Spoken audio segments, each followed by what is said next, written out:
Hello, and welcome to the Blue Halo Podcast, a podcast where we discuss topics from a justice system and law enforcement and religion point of view, because they are intertwined. It's a crazy combination, I know, but it seems to work.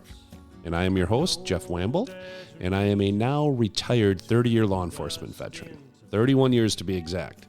That's a long time. I'm bringing that up because today's main topic is about time.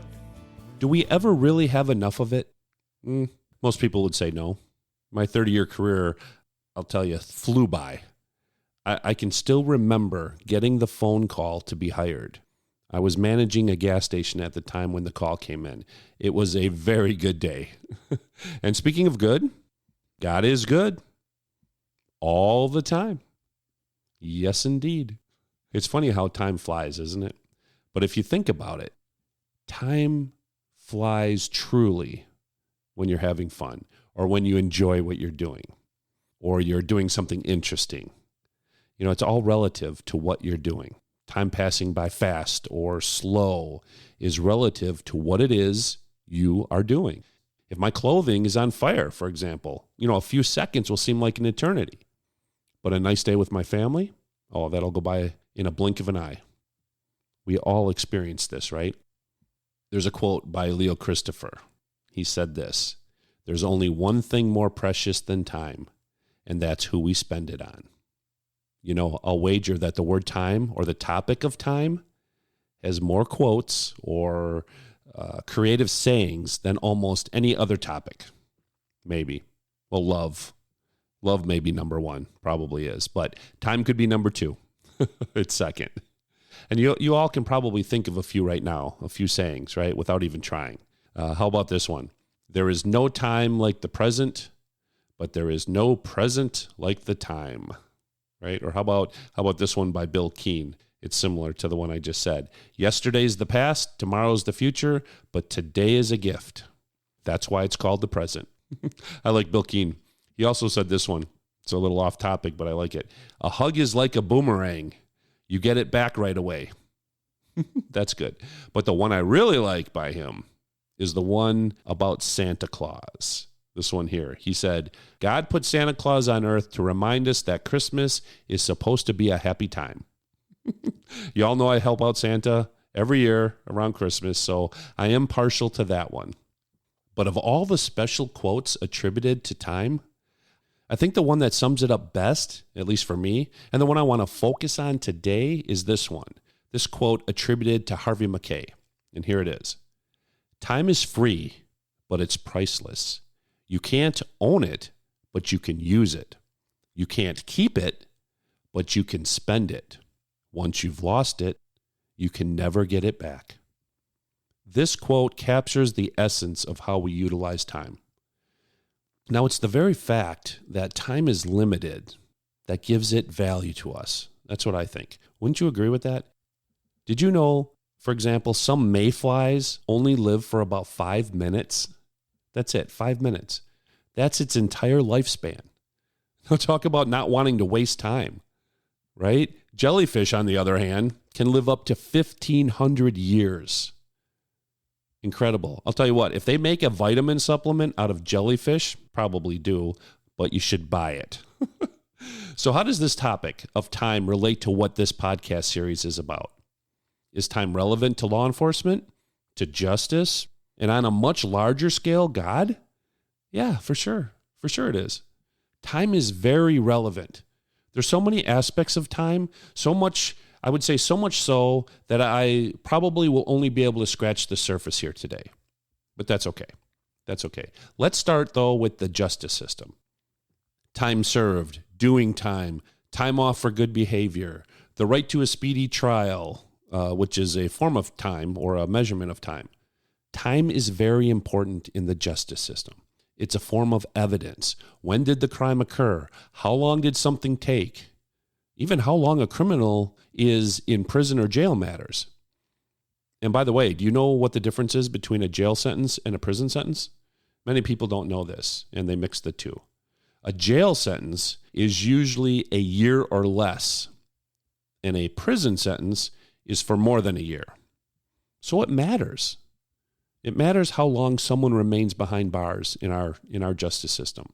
It matters for the inmate. It matters for the inmate's family and friends. It matters to the victims.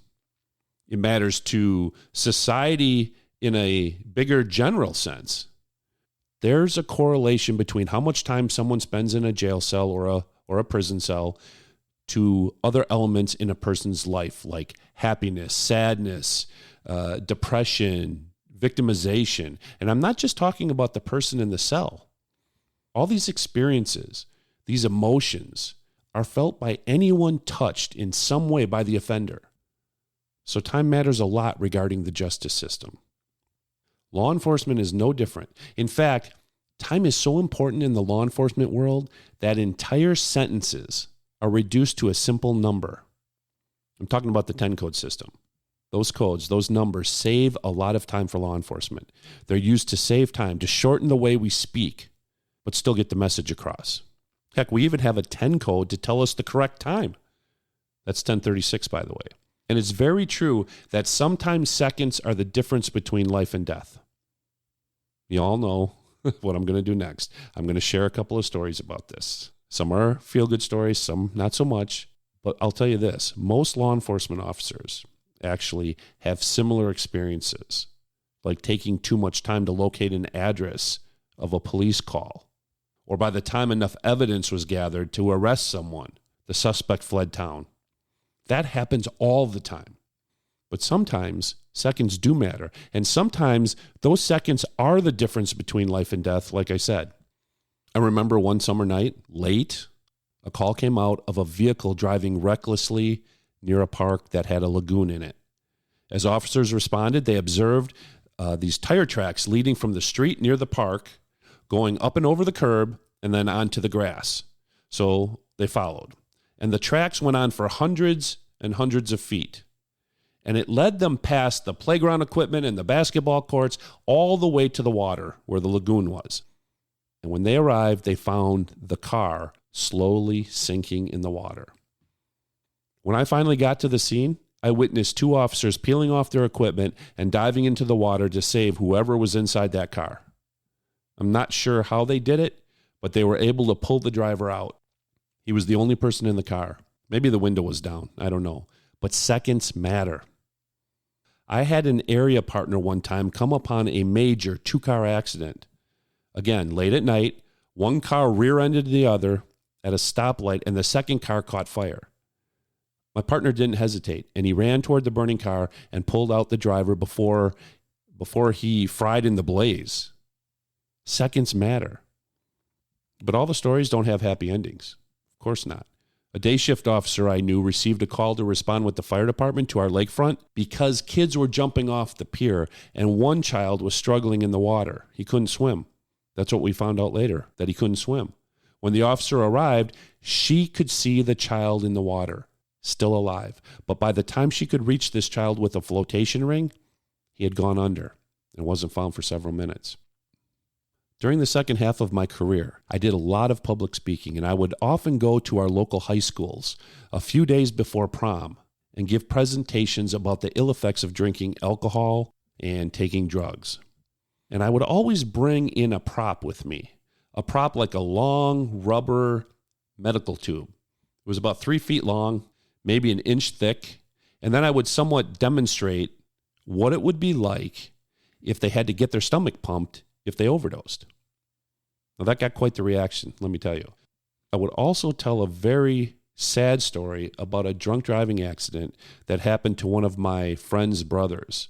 And I'll spare you the gory details, but tragically he was decapitated by a drunk driver when they met on the top of a hill on a county highway. But at the end of this presentation, I lightened things up just a bit.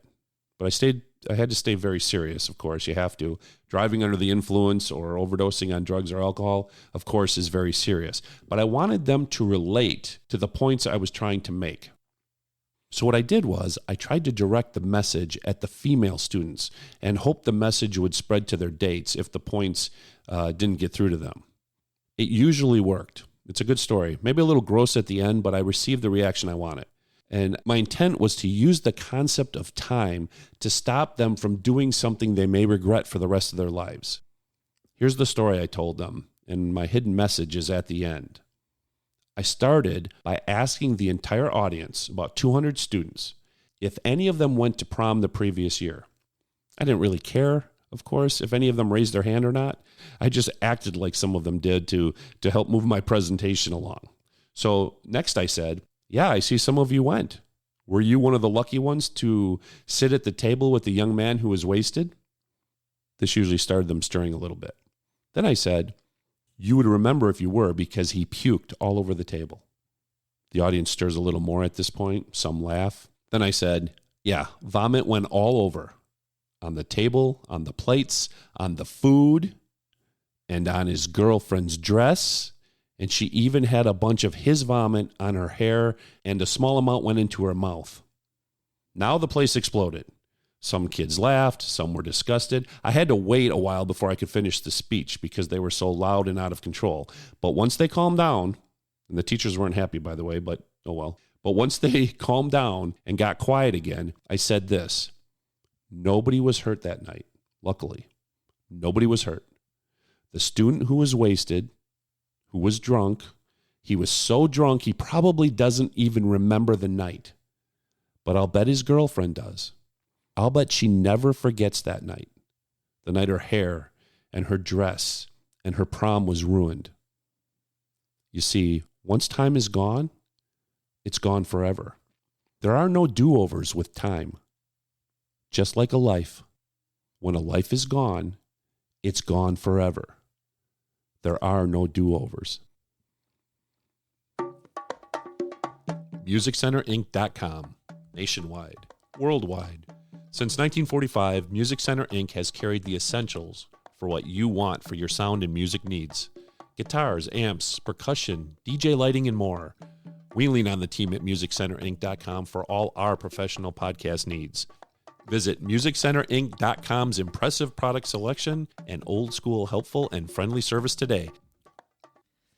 I'm so bored. Honey, let's play Random Road Trip. There's nothing to do. Let's play Random Road Trip. Hey, I know. Let's play Random Road Trip. Great idea, honey. Go to www.randomroadtripthegame.com to learn how you can create a lifetime of memories while spending quality time with the people that you care about. And all for just $20. Hey, I just had a great idea. The holidays are right around the corner. We should give Random Road Trip games as gifts this year. Or we should give Random Road Trip games as gifts this year. I don't know how you come up with these great ideas. What was the website again? It's www.randomroadtripthegame.com. Welcome to fun. Thanks for listening, folks. We're talking about time and how time applies to the justice system and law enforcement. But let's shift gears a minute and talk about how time applies to God and specifically in Christianity, the time of the second coming of Jesus. When will that be? Scholars they've been trying to figure that one out for centuries, haven't they? So let's first ask this question. It's a question I've been fascinated with and pondered most of my life. Is or should time be applied to God in the same way it's applied to humans? I would think the answer is no. And the reason I think this way is partly because I believe God created time. Prior to our creation, and maybe even after the second coming of Jesus, after the rapture, maybe time won't exist. Now, I know there are many beliefs and many belief systems and all that. I'm just one man sharing a view. But because I believe God created time for us, it doesn't apply to God in the same way, if at all. To me, time or the existence of time, or time not existing at all, is one of those concepts that can make your brain hurt. I mean, try to imagine life without the concept of time. Try to do that. It seems impossible.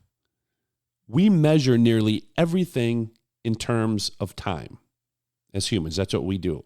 To remove it takes away our existence as we know it. Is your brain starting to hurt? Mine is. If you use the Bible as a resource, which I do, a lot is said about time and how it relates to God and us. So, for example, early on, right away in Genesis chapter 1, the Bible talks about how the concept of time was created for humanity. Well, if it was created for humanity, that tells me God didn't need it, because Well, he existed before we did.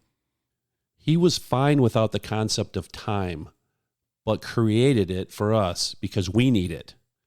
There's an interesting theory that says God doesn't need time because God is love and spirit and light, and therefore exists at the speed of light because he is light. Well, let's bring in old Albert Einstein for a minute and use his theory of relativity. I'm sure you've all heard of it. The theory of relativity, in part, surmises that if something is traveling at the speed of light, there is no time. Pretty cool. Does that make sense? I think it does, or at least it's one possibility. Like I said before, the Bible has a lot to say about time, especially in Genesis, where we can interpret that time had a beginning. It even tells us that time is linear, doesn't it? It goes in a line, not a circle. It shows us it's finite and that it's measurable. And here's a big one, and it's in Genesis and Revelations. Interesting, both the beginning and the end of the Bible, but it's in both.